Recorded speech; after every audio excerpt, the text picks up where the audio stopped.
Hello, good morning all of you. कैसे हो सभी बालकों? पढ़ाई कैसी चल रही है? उम्मीद करता हूँ कि अच्छी चल रही होगी। आज हम चैप्टर नंबर 13 का 5 नंबर वीडियो पढ़ते हैं, या 5वां भाग यूँ कह सकते हैं। तो चैप्टर नंबर 13 और उसका ये पार्ट हो गया 5, 5वां पार्ट्स। चैप्टर नंबर 13 का यानी 13वां जो चैप्टर है उसका 5वां पार्ट्स हम ये बना रहे हैं। तो लास्ट वीडियो के अंदर हमने कुछ ऐसी बातों के बारे में पढ़ा था कि कैसे रोगों से बचा जाए, रोग किस प्रकार से इन्फेक्टेड करते हैं बॉडी को, किस प्रकार से ख़राब करते हैं, ऐसी चीज़ पढ़ी थी हमने। आज उससे आगे चैप्टर नंबर 13 और उसका पार्ट नंबर 5 यानी 5वां वीडियो कह सकते हो या 5वां भाग कह सकते हो। तो आइए बच्चों पढ़ते हैं इसमें कि इस पार्ट्स के अंदर क्या है। इस पार्ट्स में जो मेन चीज़ है उसका नाम है संक्रामक तथा असंक्रामक कारक।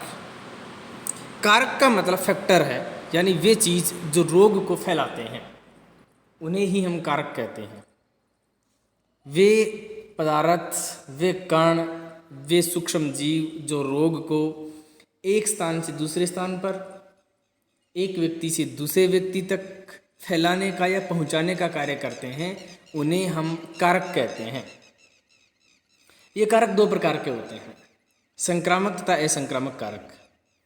देखिए, संक्रामक कारक कौन से होते हैं? संक्रामक कारक हमेशा संक्रामक रोगों को फैलाते हैं, यानी एक आदमी में यदि कोई रोग है तो वो दूसरे आदमी तक पहुंचेगा, तो ऐसे रोगों को संक्रामक रोग कहते हैं।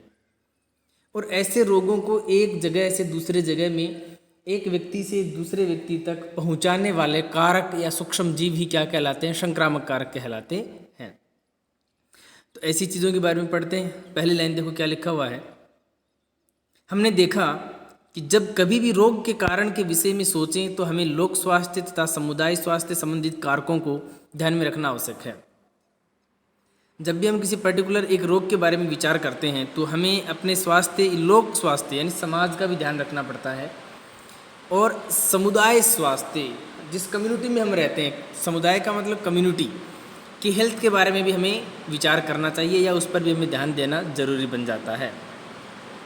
क्योंकि हम स्वस्थ रहेंगे तो समाज और समुदाय दोनों स्वस्थ रहेंगे। हमारा लोक कल्याण भी हमारा एक मुद्दा होना चाहिए कि जैसे भी जिस समाज में भी हम रहें, हमें उसको स्वच्छ रखना है, हमें उसको स्वस्थ रखना है। हम इस विषय में और चर्चा करते हैं। रोग के तात्कालिक कारणों के विषय में सोचना अच्छा है, क्योंकि ये दोनों भिन्न भिन्न प्रकार के होते हैं। तात्कालिक कारण क्या मतलब समझे? रोग के तात्कालिक कारण का मतलब कि वो रोग जो फैला है उसके कारण क्या है, किस वजह से वो रोग फैला। जैसे कि आपका पेट दर्द हो रहा है, तो सबसे पहले आप क्या सोचेंगे कि मैंने ऐसा क्या खाया था, मैंने ऐसा क्या पिया था जिसकी वजह से मेरा पेट दर्द हो रहा है। तो वो होते हैं तात्कालिक कारण। तो हमें रोग के तात्कालिक कारणों के विषय में भी सोचना चाहिए कि रोग है वो किस प्रकार से फैल सकते हैं। अच्छा, ये दोनों भिन्न भिन्न प्रकार के हो सकते हैं। सामुदायिक कारण अलग हो सकता है, लोक कारण अलग हो सकता है, और तात्कालिक कारण अलग। ये सारे जो कारण हैं वो अलग अलग हो सकते हैं, भिन्न भिन्न प्रकार के। रोग के कारण का एक वर्ग है संक्रामक कारक। एक वर्ग कौन सा है? संक्रामक कारक, जो अधिकांशतः सूक्ष्म जीव होते हैं। तो संक्रामक मैंने आपको पहले ही बताया कि ऐसे रोग जो एक व्यक्ति से दूसरे व्यक्ति में फैलते हैं उन्हें संक्रामक रोग कहते हैं। ये अधिकांशतः सूक्ष्म जीवों के द्वारा होते हैं। वह रोग जिनके तात्कालिक कारक सूक्ष्म जीव होते हैं उन्हें संक्रामक रोग कहते हैं। एक डेफिनेशन सभी बच्चों को लिखनी है। संक्रामक कारक या संक्रामक रोग की परिभाषा: वे रोग जिनके तात्कालिक कारण सूक्ष्म जीव होते हैं उन्हें संक्रामक रोग कहते हैं। एक अलग डेफिनेशन भी लिखेंगे। वे रोग जो संक्रामक कारकों द्वारा एक व्यक्ति से दूसरे व्यक्ति में फैलते हैं उन्हें भी संक्रामक रोग कहते हैं। एक आदमी से दूसरे आदमी में, एक रोगी व्यक्ति से दूसरे स्वस्थ व्यक्ति में फैलने वाले रोग ही संक्रामक रोग कहलाते हैं। तो सभी बच्चे अपनी नोटबुक के अंदर एक अलग डेफिनेशन लिखेंगे संक्रामक रोग की। कम्युनिकेबल डिजीज़ कहते हैं इसको अंग्रेजी में, कि वे रोग जो सूक्ष्म जीवों द्वारा फैलते हैं उन्हें संक्रामक रोग कहते हैं। और वे कारक जो रोगों को फैलाते हैं उन्हें संक्रामक कारक कहते हैं। इसका कारण यह है कि सूक्ष्मजीव समुदाय में फैल सकते हैं, सूक्ष्मजीव समुदाय में फैल सकते हैं। बिल्कुल हमारे आसपास में बहुत सारे सूक्ष्मजीव हो सकते हैं, वो फैल सकते हैं और इनके कारण होने वाले रोग भी इनके साथ फैल जाते हैं। तो ये तो स्वाभाविक सी बात है, जब वातावरण में सूक्ष्मजीव फैलेंगे तो वो रोगों को भी फैला देते हैं। बैक्टीरिया से होने वाला रोग है, वो एक आदमी में है तो उसके बैक्टीरिया वो खांसता है, वो छींकता है, वो कुछ काम करता है तो उसके बैक्टीरिया इन्वायरमेंट में, पर्यावरण में रहते हैं और वो बैक्टीरिया जहाँ जहाँ जाएंगे वहाँ वहाँ रोग फैलाएंगे। तो सूक्ष्म जीव समुदाय में फैल सकते हैं और अपने साथ में रोगों को भी फैला सकते हैं। इनके विषय में सोचो। एक डिब्बा बना है, बॉक्स बना है, इसमें कुछ चीज़ें लिखी हुई हैं, हमें इसके बारे में विचार करना है कि ये क्या है, समझना है इनको अच्छे से। पहली लाइन इस डिब्बे में है, क्या रोगी व्यक्ति के संपर्क में आने पर सभी रोग फैल जाते हैं? कितना अच्छा सवाल किया है। यदि कोई बीमार है, यदि कोई रोगी है, कोई पेशेंट है, तो आप उसके टच में या उसके संपर्क में रहने से क्या जो रोग हैं वो सारे रोग फैल सकते हैं? नहीं, सारे रोग एक आदमी से दूसरे आदमी में नहीं फैलते। कौन से फैलते हैं? केवल संक्रामक रोग ही फैलते हैं, असंक्रामक रोग नहीं फैलते। जैसे कि टीबी है, जैसे कि कैंसर है, जैसे कि डायबिटीज़ है, जैसे कि बीपी हाई है किसी की या बीपी लो है, तो आप उस आदमी के पास में बैठो, उससे हाथ मिलाओ, उसके शरीर के संपर्क में रहो, वो रोग आपके नहीं होगा। तो सारे रोग एक व्यक्ति से दूसरे व्यक्ति के संपर्क में आने पर नहीं फैलते। ऐसे कौन से रोग हैं जो नहीं फैलते? दूसरा जो सवाल किया है इसका जवाब मैंने आपको अभी बताया बेटा, असंक्रामक रोग नहीं फैलते। कौन से रोग नहीं फैलते? असंक्रामक रोग नहीं फैलते। तो असंक्रामक रोग के नाम बताओ। अभी मैंने आपको बताया, बीपी हाई होना, बीपी का लो होना, डायबिटीज़ है, टीबी है, कैंसर है, ये रोग एक आदमी से दूसरे आदमी में नहीं फैलते। मनुष्य में वे रोग कौन से हैं, कौन से हो जाते हैं जो रोगी के संपर्क में आने से नहीं फैलते? इस सवाल का भी वही जवाब है। तो दूसरे सवाल का यदि एक शब्द में, तो असंक्रामक रोग जो नहीं फैलते वो असंक्रामक। और फिर रोगों के नाम पूछे हैं तो जो मैंने आपको बताए वही नाम है। कौन से? डायबिटीज़, टीबी, कैंसर, बीपी का लो होना, बीपी का हाई होना, ये रोग एक आदमी से दूसरे आदमी में नहीं फैलते हैं।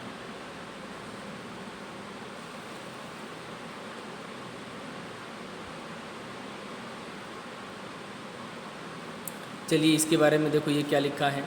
दूसरी तरफ कुछ रोग ऐसे होते हैं जो संक्रामक कारकों द्वारा नहीं होते, उनके कारक भिन्न होते हैं, लेकिन वे बाहरी कारक जो सूक्ष्म जीव नहीं होते वे समुदाय में फैल सकते हैं, यद्यपि ये बहुधा आंतरिक एवं असंक्रामक हैं। तो ये जरूरी नहीं कि रोग को फैलाने के लिए सूक्ष्म जीवों की आवश्यकता हो, रोग कैसे भी फैल सकते हैं। तो जो रोग सूक्ष्म जीवों से नहीं फैलते उन्हें क्या कहते हैं? उन्हें असंक्रामक रोग कहते हैं। उनके जो कारक हैं, जो तात्कालिक कारक हैं, वो आंतरिक होते हैं, वो शरीर के अंदर ही होते हैं। जैसे कि कैंसर, आगे एग्जाम्पल में भी आपको मिलेगा। वो असंक्रामक रोग हो सकते हैं जिनके तात्कालिक कारण क्या नहीं होते? सूक्ष्म जीव। तो ज़रूरी नहीं कि सारे रोग हैं वो सूक्ष्म जीवों से ही फैलें। कुछ रोग हैं वो शरीर के अंदर भी ऐसी कुछ गड़बड़ हो जाती है, चाहे वो जेनेटिकली हो, आनुवंशिकता हो या कुछ भी हो। कैंसर जैसे रोग हैं, शरीर की कुछ कोशिकाएं अनियंत्रित कोशिका विभाजन करती हैं, अनकंट्रोल्ड सेल डिवीजन करती है, जिससे भी रोग हो जाता है। उदाहरणतः एग्जाम्पल क्या बता रहा है, कुछ प्रकार के कैंसर आनुवंशिक असामान्यता के कारण होते हैं, कुछ कैंसर जेनेटिकली असामान्यता के कारण होते हैं। उच्च रक्तचाप का कारण अधिक वजन होना या व्यायाम न करना है। बीपी हाई कब होती? उच्च रक्तचाप का क्या मतलब है? बीपी का हाई होना। बीपी क्या है बेटा? देखो, जब ब्लड है, खून है, वो हमारे शरीर में घूमकर हमारे हृदय में, हार्ट में आता है तो हार्ट पर दाब लगाता है, इसे रक्त दाब या रक्तचाप कहते हैं। उच्च रक्तचाप का मतलब हाई बीपी, और हाई बीपी का एक मतलब है कि ब्लड है वो हृदय पर तेज़ गति से प्रेशर लगा रहा है। क्यों ब्लड का हाई प्रेशर क्यों होता है, बीपी हाई क्यों होती है? उसका एक रीज़न है कि आपका वज़न ज़्यादा है, इसलिए कोलेस्ट्रॉल की मात्रा बढ़ गई। व्यायाम न करना, आप फिजिकल फिट नहीं हैं, व्यायाम नहीं करते हैं, तो आपकी बीपी हाई हो सकती है, क्योंकि फैट की मात्रा बढ़ जाती है, कोलेस्ट्रॉल की मात्रा बढ़ जाती है, तो ब्लड का सर्कुलेशन तेज़ हो जाता है। तो समझ में आ गया होगा आपके कैंसर और हाई बीपी कैसे रोग हैं असंक्रामक। ये किसी वायरस से या बैक्टीरिया से नहीं फैलते, ये वज़न ज़्यादा होने से या व्यायाम न करने से फैल जाते हैं। आप ऐसे ही अन्य रोगों के विषय में सोच सकते हैं जो संक्रामक नहीं है, या और भी बहुत सारी बीमारियों के बारे में आप चर्चा कर सकते हैं जो बीमारियां संक्रामक नहीं हैं। तो संक्रामक नहीं होती तो वो क्या होते हैं? असंक्रामक, जैसे कि डायबिटीज़, टीबी आदि बीमारियां। चलिए बच्चों, तो इससे आगे पढ़ते हैं। देखो क्या लिखा हुआ है, एक बॉक्स बना हुआ है जिसमें कुछ नाम लिखा है, पेप्टिक वर्ण तथा नोबेल पुरस्कार। ये क्या है, इसके बारे में पढ़ना है कि पेप्टिक वर्ण क्या है और क्या होता है नोबेल पुरस्कार। पेप्टिक वर्ण तो एक रोग है, और नोबेल पुरस्कार मैं आपको बताऊं, एक ऐसा प्राइज़ और पुरस्कार होता है जो किसी देश में अच्छा काम करने वाले को नहीं मिलता। पूरे विश्व में, पूरी दुनिया में कला, संस्कृति और शिक्षा में यदि कोई अच्छा कार्य करता है, सराहनीय कार्य करता है, जो पूरे विश्व में विख्यात हो, पूरे विश्व में सबसे बढ़िया हो, उसे नोबेल पुरस्कार मिलता है। पेप्टिक वर्ण और नोबेल पुरस्कार के बारे में देखो, कई वर्षों से हम यही सोचते थे कि पेप्टिक वर्ण जो अमाशय तथा ग्रहणी में एसिडिटी संबंधित दर्द तथा रक्तस्राव करता है। एसिडिटी का मतलब अम्लता, यानी एसिड की मात्रा बढ़ जाना, अम्ल की मात्रा बढ़ जाना। और अमाशय में कौन सा अम्ल होता है, याद रखेंगे, HCl, हाइड्रोक्लोरिक अम्ल। सोचते थे कि पेप्टिक वर्ण जो अमाशय और ग्रहणी में एसिडिटी संबंधित दर्द तथा रक्तस्राव करता है का कारण रहने सहने का ढंग है। लोग क्या मानते थे कि पेप्टिक वर्ण रोग क्यों होता है, कि अमाशय और ग्रहणी में एसिडिटी होती है जिससे कि ब्लीडिंग होती है और पेट में दर्द होता है। उसका बड़ा कारण था रहने सहने का ढंग, जो लोग ठीक तरीके से नहीं रहते, खाते पीते ठीक नहीं थे, तो उनके हो सकता था, ऐसे ही लोग मानते थे। प्रत्येक व्यक्ति सोचता था कि परेशानी भरे जीवन से अमाशय में एसिड का स्राव होता है। प्रत्येक आदमी यही सोचता था कि परेशानी से, जीवन में जो समस्याएं हैं उनसे अमाशय में एसिड का स्राव होता है, जिसका कारण पेप्टिक वर्ण है। तो लोग क्या मानते थे कि अमाशय में HCl निकलता है जिसके कारण पेट दर्द होता था, उसे पेप्टिक वर्ण कहते थे, लेकिन ये सच्चाई नहीं थी। 2 ऑस्ट्रेलियाई वैज्ञानिकों ने पता लगाया कि एक बैक्टीरिया हेलिकोबैक्टर पाइलोरी, याद रखना इस बैक्टीरिया का नाम, कौन सा बैक्टीरिया, हेलिकोबैक्टर पाइलोरी, पेप्टिक वर्ण का कारण था। दुनिया क्या मानती थी कि अमाशय में एसिड निकलता, उससे पेप्टिक वर्ण होता, लेकिन ऑस्ट्रेलिया के 2 वैज्ञानिक थे, उन्होंने एक बैक्टीरिया की खोज की। कौन से की, हेलिकोबैक्टर पाइलोरी, इसी के कारण पेप्टिक वर्ण होता था। पर्थ एक जगह का नाम है जो ऑस्ट्रेलिया में है। पर्थ ऑस्ट्रेलिया के रोग विज्ञानी रॉबिन वॉरेन, पहला वैज्ञानिक, जिनका जन्म 1937 में हुआ, ने इन छोटे छोटे वक्राकार बैक्टीरियाओं को अनेक रोगियों के अमाशय के निचले भाग में देखा। कितने वैज्ञानिक ऑस्ट्रेलिया के? 2। पहला वैज्ञानिक का नाम रॉबिन वॉरेन, उनका जन्म 1937। इन्होंने वक्राकार बैक्टीरियाओं को अनेक रोगियों के अमाशय के निचले भाग में देखा, इन्होंने स्टडी की इन बैक्टीरिया की। दूसरा वैज्ञानिक बेरी मार्शल, जिनका जन्म 1951 में हुआ। एक चिकित्सक ने वॉरेन की खोज में दिलचस्पी ली और उन्होंने इन स्रोतों से बैक्टीरिया का संवर्धन करने में सफलता प्राप्त की, और उन्होंने इन बैक्टीरियाओं को संवर्धन माध्यम से अलग कर लिया और उनकी फिर स्टडी की कि क्या वास्तव में जो पेप्टिक वर्ण रोग है वो हेलिकोबैक्टीरिया या हेलिकोबैक्टर पाइलोरी के कारण होता है। तो आपको याद रखना है कि ऑस्ट्रेलिया के जो 2 वैज्ञानिक थे, उन्होंने सबसे पहले ये कार्य किया। और कौन से बैक्टीरिया का नाम है? हेलिकोबैक्टर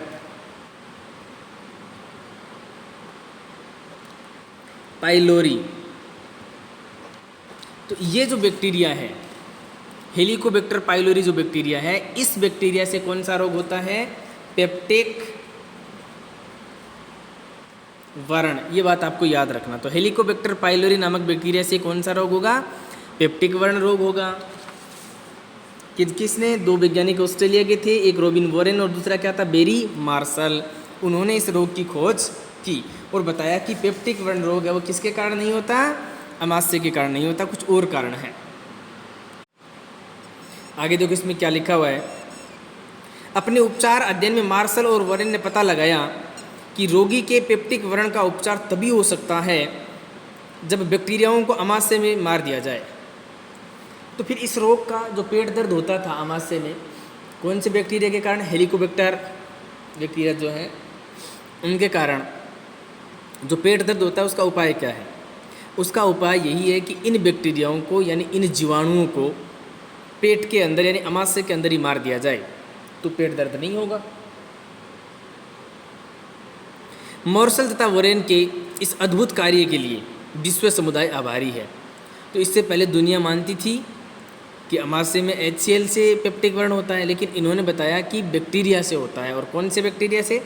हेलिकोबैक्टर पाइलोरी बैक्टीरिया से होता है। इसलिए हम पूरे संसार के लोगों को, इन दोनों साइंटिस्टों का, वैज्ञानिकों का धन्यवाद करना चाहिए, उन्हें आभार व्यक्त करना चाहिए कि इन्होंने हमें एक सही जानकारी दी कि पेप्टिक व्रण अब दीर्घकालिक एवं अस्थायी स्थिति वाला रोग नहीं रहा। पहले इस रोग को दीर्घकालिक रोग मानते थे, यानी ऐसा रोग जो लंबे समय तक चलता है, लेकिन अब ये रोग लंबे समय तक नहीं चलता। क्यों? क्योंकि हमें जानकारी है कि वो रोग किस कारण फैलता है। हम इस रोग की जड़ तक, तह तक पहुंच चुके हैं।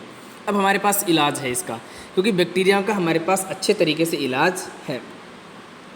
इसलिए इस रोग में अब किसी को चिंता और डरने की आवश्यकता नहीं है। इसीलिए जब भी कोई पेट दर्द होता है किसी इंसान का तो बहुत जल्दी ठीक हो जाता है, बल्कि कुछ समय तक प्रतिजैविक यानी एंटीबायोटिक के उपचार से ठीक हो जाता है। अब ये एक ऐसा रोग बन गया कि बहुत जल्दी ठीक हो जाता है, यानी एंटीबायोटिक जैसे ही लेंगे उससे ठीक हो जाता है। और एक बच्चों याद रखना, एंटीबायोटिक या प्रतिजैविक जो होती है ना, वो जीवाणुओं के प्रति बहुत कारगर साबित हैं। वो जीवाणुओं को नष्ट करती हैं, वो जीवाणुओं में कोशिका भित्ति नहीं बनने देती और जीवाणुओं को मार डालती हैं। इसलिए जीवाणुओं से होने वाले रोगों का इलाज हमारे पास अच्छे ढंग से है। आगे देखते हैं क्या है इसमें। ये उन दोनों महान साइंटिस्ट के फ़ोटो हैं। धन्यवाद करते हैं हम इन सब का। पहले वैज्ञानिक का नाम क्या था बेटा? रॉबिन वॉरेन, और दूसरा बेरी मार्शल। तो एक कौन है? रॉबिन वॉरेन है और दूसरा क्या है? Berry martial. इन दोनों साइंटिस्टों ने हमें बताया कि पेप्टिक व्रण रोग है वो अमाशय में हेलिकोबैक्टर पाइलोरी बैक्टीरिया से होता है। इस खोज के लिए मार्शल तथा वॉरेन को शरीर क्रिया विज्ञान क्या होती है बेटा? शरीर में पाचन तंत्र, श्वसन तंत्र, उत्सर्जन तंत्र, रक्त परिसंचरण तंत्र, इनका अध्ययन होता है ना। शरीर के अंगों का अंदर से अध्ययन करना कि वो कैसे काम करते हैं, ये शरीर क्रिया विज्ञान यानी इसे फिजियोलॉजी कहते हैं। तथा औषधि यानी मेडिसिन के लिए सन 2005 में संयुक्त रूप से नोबेल पुरस्कार प्रदान किया गया। यानी अकेले को नहीं, इन दोनों को नोबेल पुरस्कार मिला था संयुक्त रूप से, क्योंकि दोनों ने अच्छा कार्य किया, मिलजुल के कार्य किया दोनों ने। मैंने बताया था कि नोबेल पुरस्कार किसे मिलता है? नोबेल पुरस्कार उसे मिलता है जो दुनिया में श्रेष्ठ कार्य करता है। तो इनका काम कोई छोटा नहीं था, बहुत इंपॉर्टेंट काम था इनका। इसलिए इस खोज के लिए मार्शल और वॉरेन को शरीर क्रिया विज्ञान और औषधि के लिए सन 2005 में संयुक्त रूप से नोबेल पुरस्कार मिला, यानी प्रदान किया गया। बहुत अच्छे साइंटिस्ट थे जिन्होंने बहुत अच्छी जानकारी दुनिया को दी। यह बताने का प्रयास किया कि तुम जो लोग मानते हो कि अमाशय में HCl से पेप्टिक व्रण होता है वो गलत बात है। तो बच्चों बताओ, पेप्टिक व्रण या पेट का दर्द होना किसके कारण है? अमाशय में कौन से बैक्टीरिया होंगे तो ये रोग होता है? Helicobacter pylori. इसके कारण अमाशय में पेप्टिक व्रण होता है। पहले दुनिया गलत मानती थी।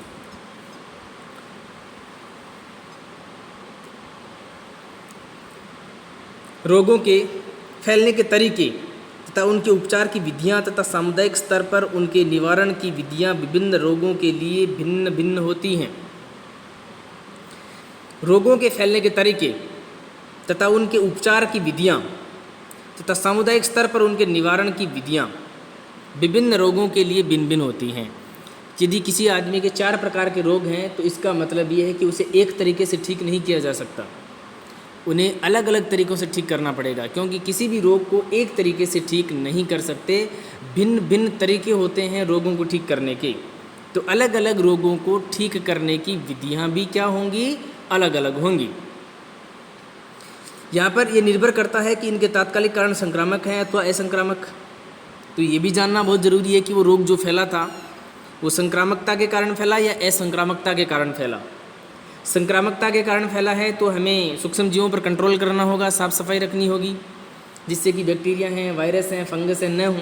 और असंक्रामक फैला तो मनुष्य को खुद को ध्यान रखना पड़ता है, उसके शरीर के अंदर कुछ गड़बड़ हुई है, फिर पौष्टिक भोजन ही कुछ कर सकता है। तो ये तो हुई संक्रामक और असंक्रामक रोग के बारे में। चलिए कुछ ऐसे प्रश्न देखते हैं, इंपॉर्टेंट क्वेश्चंस भी एक दिया गया है नीचे। प्रश्न नंबर 1, ऐसे 3 कारण लिखिए जिससे आप सोचते हैं कि आप बीमार हैं तथा चिकित्सक के पास जाना चाहते हैं। यदि इनमें से एक भी लक्षण हो तो क्या आप फिर भी चिकित्सक के पास जाना चाहेंगे, क्यों अथवा क्यों नहीं जाना चाहेंगे, तो क्यों नहीं जाना चाहेंगे, तो क्यों नहीं। तो ये सवाल ऐसा है कि आपको खुद को सोचना है, पीछे वाली चीज़ें आपने जब पढ़ी हैं तो इसका जवाब दे सकते हैं। कोई 3 कारण हो तो आप बीमार हैं, जैसे क्या करना चाहिए डॉक्टर के पास। अच्छा, आपका क्या है, पैर दर्द कर रहा है, आपका सर दर्द कर रहा है, आपका पेट दर्द कर रहा है, फिर तो डॉक्टर के पास जाना चाहिए ना, क्योंकि शरीर के 2 या 2 से अधिक अंग हैं वो प्रभावित हैं, वो काम नहीं कर रहे। पेट भी दर्द हो रहा है, सिर भी दर्द हो रहा है, पैर भी दर्द हो रहे हैं, तो शायद कोई रोग हो सकता है। इसके लिए आपको डॉक्टर के पास जाना चाहिए, डॉक्टर को चेकअप करवाना चाहिए ताकि कोई बीमारी है तो उसका पता लग जाएगा। और कोई एक कारण है या एक लक्षण है तो भी अपने को जाना चाहिए, हो सकता है कोई बीमारी हो। तो ये सवाल आप दोबारा से ध्यान में सुनेंगे इसको और अच्छे से समझने का प्रयास करेंगे। एक दूसरा सवाल और है, निम्नलिखित में से किसके लंबे समय तक रहने के कारण आप समझते हैं कि आपके स्वास्थ्य पर बुरा प्रभाव पड़ेगा तथा क्यों। निम्नलिखित में से किसके लंबे समय तक रहने पर आप सोचते हैं कि स्वास्थ्य खराब हो जाएगा। पहला, यदि आप पीलिया रोग से ग्रस्त हैं, पीलिया रोग से ग्रस्त हैं तो आप ज़्यादा बीमार हैं क्या, कैसा महसूस करोगे। दूसरा, यदि आपके शरीर पर जूं हैं, जूं बालों पर होती हैं जिससे बालों में खुजली आती है। या तीसरा, यदि आप मुहासों से ग्रस्त हैं, मुहासे होते हैं बेटा चेहरे पर छोटी छोटी ऐसे डॉट जैसी संरचनाएं हो जाती हैं, ऐसी छोटी छोटी संरचनाएं चेहरे पर, उन्हें मुहांसे कहते हैं, कील मुहांसे। तो बताइए तीनों में से कौन सी चीज़ होगी तब आप ये सोचेंगे कि हाँ इससे तो मेरा स्वास्थ्य बहुत बिगड़ जाएगा, मुझे सुधार करना चाहिए। जो हैं वो कुछ दिन के लिए रहती हैं, मुहांसे भी कुछ दिन के लिए रहते हैं, ज़्यादा फर्क नहीं पड़ता शरीर पर। लेकिन पीलिया हो गया तो ज़्यादा खतरनाक है। पीलिया यदि आपके हो गया तो आपके शरीर और आपके स्वास्थ्य को ज़्यादा नुकसान उठाना पड़ेगा और इसका आपके शरीर पर बुरा प्रभाव पड़ेगा, क्योंकि शरीर की एंटीबॉडी बहुत लूज काम करना कर देती हैं, बंद कर देती हैं, लूज हो जाती हैं।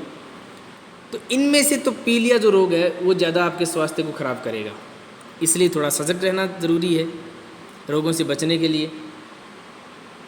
तो डियर स्टूडेंट्स, इस क्लास में, इस वीडियो में केवल इतना ही। आगे फिर पढ़ते हैं, लगातार बने रहिए, अच्छे से पढ़ाई करते रहिए। Best of luck.